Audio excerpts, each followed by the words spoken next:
When I was doing the 3,000-mile service, I found a huge tear in the steering rack gaiter.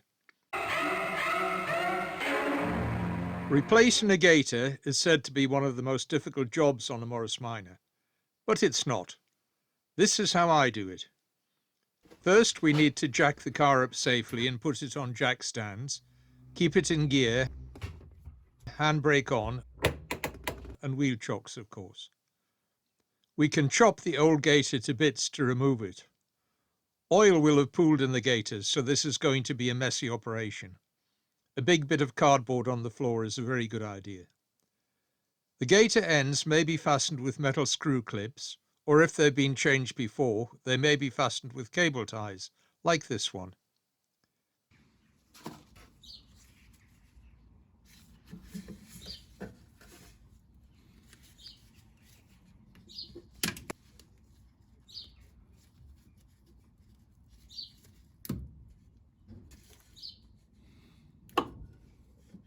The back of the gaiter is held the same way, it's just bigger.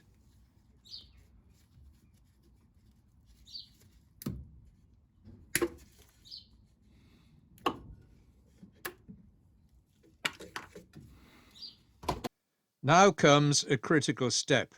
We're going to remove the track rod end. When we put it back, it's got to go in exactly the same place so the tracking stays the same. That's assuming it's right to start with, of course. I'll do a separate video on adjusting tracking later. There's a flat here on the track rod to take a spanner. Measure very carefully from here or from the end of the thread to the middle of the track rod end. This is worth doing a few times to be sure it's accurate. Record the length and don't lose it. Some people like to mark the track rod with a dab of paint, but I've always found that tends to smear or come off. Now loosen the lock nut holding the track rod end. Turn it clockwise, of course. You'll probably need to tap the spanner with a hammer. Next, we loosen the nut holding the track rod end. This might be a castellated nut with a split pin, or a nylock nut like in this case. Take the nut most of the way down until all of the thread is protected, then give it a good bash with a hammer to free the track rod end. If it won't come free, you may need to use a splitter tool, but usually they come out fairly easily. Now we can remove the track rod end. You'll probably need to hold the track rod with a spanner, and it gives you a fight. There are flats on the track rod end for a second spanner. Remove the lock nut. Now comes my favourite part of any job, unpacking the new bits. Here are the new gaiters. These are available in plain rubber or nitrile rubber.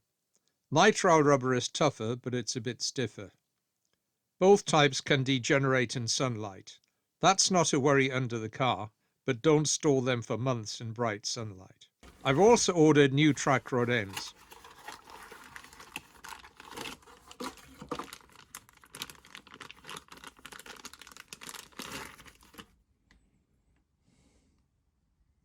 You'll notice they have no grease nipples.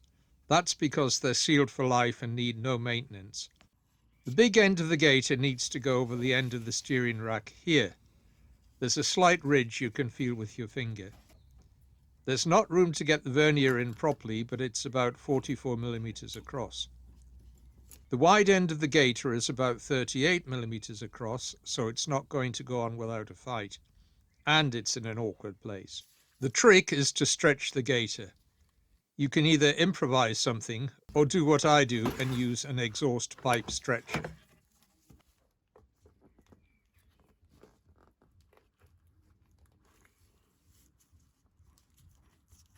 If you go that route, don't overdo it. An exhaust pipe stretcher is quite strong enough to split a gaiter if you stretch it too far. I stretched it to about 15 millimeters. And it doesn't hurt to stretch the narrow end with a socket. Leave it like this for a couple of days if you can. Now we push it onto the rack.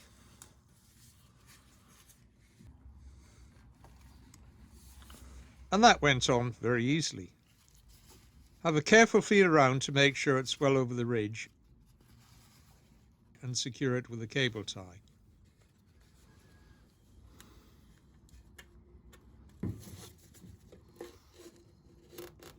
Don't go crazy tightening the cable tie, as it can bite into the rubber and cause damage. Just give it a firm pull. Notice that we don't put a cable tie on the narrow end yet. Don't forget to put the lock nut on. Now we can refit the track rod end. Carefully measure the distance to the middle of the track rod end and be sure it's the same as before. Remember, you can turn the track rod itself, so you aren't limited to whole turns. If you're fitting a new track rod end, you'll probably need to adjust the angle of the pivot. Use a bit of chamois leather so you don't damage the thread. Now fit the nylock nut and tighten firmly. New track rod ends need more tightening than you may think, and the rubber gaiter will be compressed until it's almost flat. Now we can tighten the lock nut firmly. It's a good idea to change the other side at the same time. Even if it looks okay, it's probably the same age and not far from failure. In this case, we do fit a cable tie to the narrow end. Almost all of the oil in the rack will have escaped by now, so we need to replace it. There's a grease nipple under a rubber bung and the left side footwell. That's for oiling the steering rack.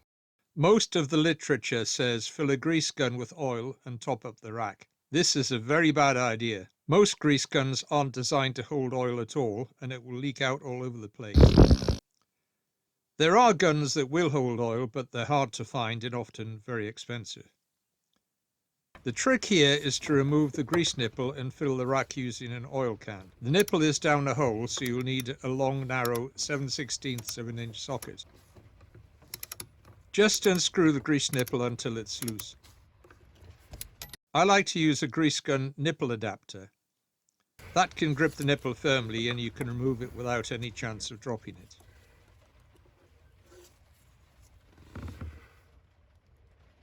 Now we can fill the rack with oil using a cheap oil can. This one has a nice taper that gives a good seal in the hole where the nipple was. We need to add about half a pint of EP90. If in doubt, add more rather than less. Any excess will come out from the unsecured narrow end of the right side gaiter. It's best to measure the oil out first so we know how much we put in. We put one oil can full in at a time, turning the steering slowly from lock to lock each time to distribute the oil. If you can, hold the oil can nozzle in place while you do this to avoid any overflow. This is easier if you have an assistant to turn the steering. Now we can replace the grease nipple, again using the grease gun adapter.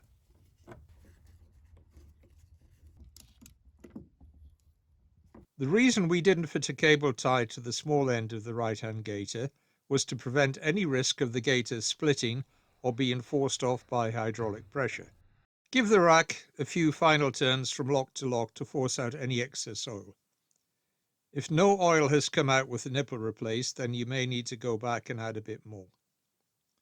When it all looks good, you can fit the final cable tie. And that's the job done. It's not really difficult at all. Thanks for watching and see you next time.